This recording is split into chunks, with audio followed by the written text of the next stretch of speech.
கதை திருவிளக்கு. கதை ஆசிரியர் திரு புதுமைப்பித்தன் அவர்கள்.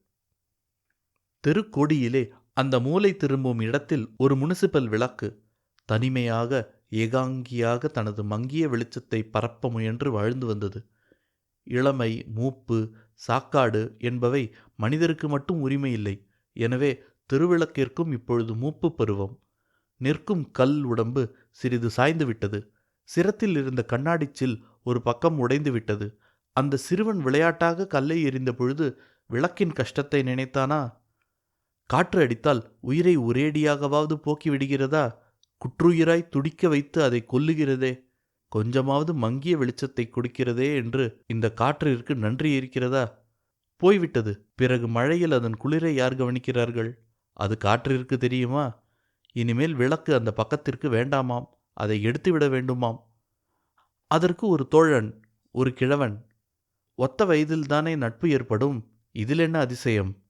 விளக்கிற்கு கிழவன், கிழவனுக்கு விளக்கு. விளக்கை எடுத்துவிடப் போகிறார்கள் என்று கிழவனுக்கு தெரியாது.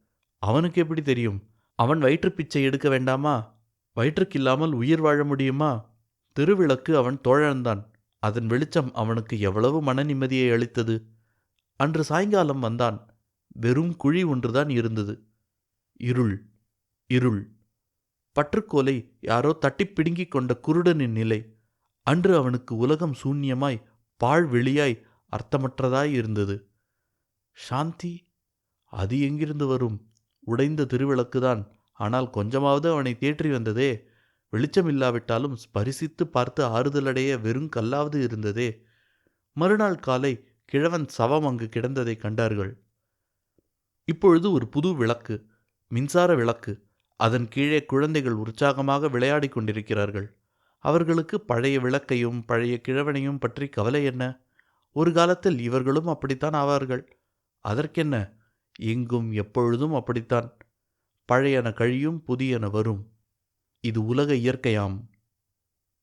முற்றும்.